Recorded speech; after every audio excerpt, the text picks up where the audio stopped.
Hey, it's Sunday morning here on Chasing Greatness, my favorite day of the week because we get to actually look at a Bible verse every week. I love that. And I've got my friend Mark Miller here with me today. And Mark, I want to share a passage of Scripture, actually a couple of verses I want to read. I think it'll be encouraging for all of you to what we've been talking about. We've been talking about building a culture.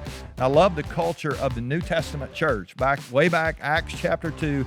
Here's what it says in verse 42 and the next few verses. It says that the people devoted themselves to the apostles' teaching, to the fellowship, to the breaking of bread and prayer. And I love what it says as it goes on. It says, everyone was filled with awe. I mean, they thought this is awesome. Many wonders and signs are being performed. And you can imagine, just right after Jesus, here's all this going on. And then it says, now all the believers were together and held all things in common. They sold their possessions and property, distributed the proceeds to all their sharing. I mean, this is cool. And every day they devoted themselves to meeting together in a big old group in the temple. And then it says they broke bread from house to house. They ate their food with joyful and sincere hearts, praising God and enjoying the favor of all the people. And every day the Lord added to their number those who were being saved. It was just, God just kept bringing people to want to be a part of the community. As we go into a Sunday here, I like the idea of building a culture in the corporate world, but I know you're a Bible reader too, Mark. And as I read these verses, one of the things you've talked about in the past is, and we've seen this, we talk about this when we teach on teams or organizations, the differentiator between a really good organization, really good team, really good family, and a really great one is not how talented are they, how skilled are they. It actually, it's that unknown little idea of, I say unknown, a lot of people do know about it, but a lot of people don't understand the power of community. It's in this verse. Can you talk about that for just a second here on Sunday? Yeah, we spent about 25 years studying the topic of teams. It's the longest running study that I've ever been part of in my career. And we were trying to figure out why some teams flourish and so many flounder. And you just recapped it. The differentiator is not talent nor skills. The differentiator is community. And we define that as a place where people know and are known, where they serve and are served, where they love and are loved, and where they celebrate and mourn together. And if that's the aspiration, then the leader can facilitate the building of that. And I think one interpretation, I've not been to seminary, but my interpretation of that text is the activities that you read a partial list of were the ways that they were amplifying the aspiration.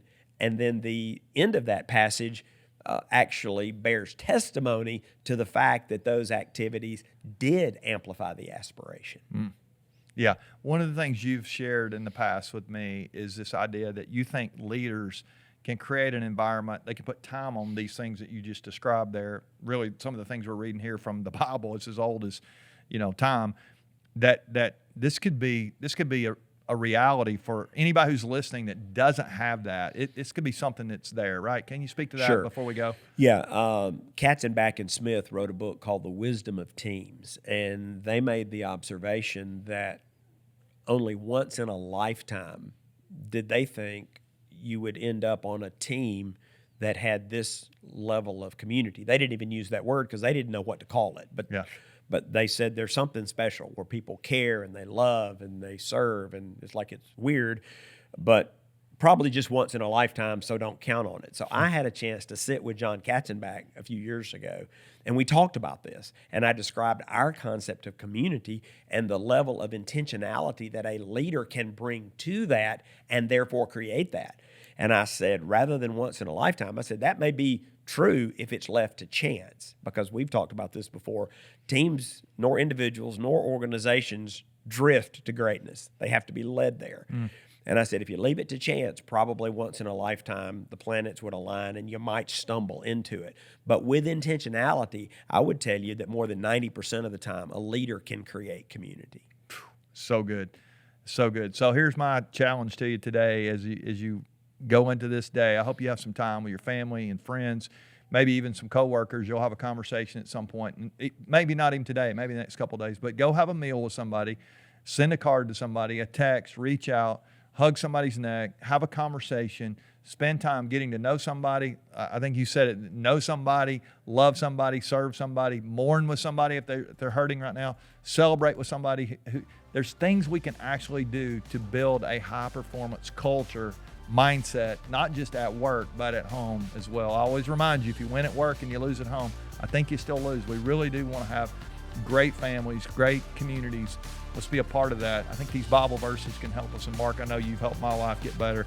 So grateful for my opportunity to be a part of your community. We love you guys. Hope you'll join us. Mark's going to be back with us this week, sharing a few more days with us on this idea of culture rules. We'll be back with you tomorrow. Love you guys.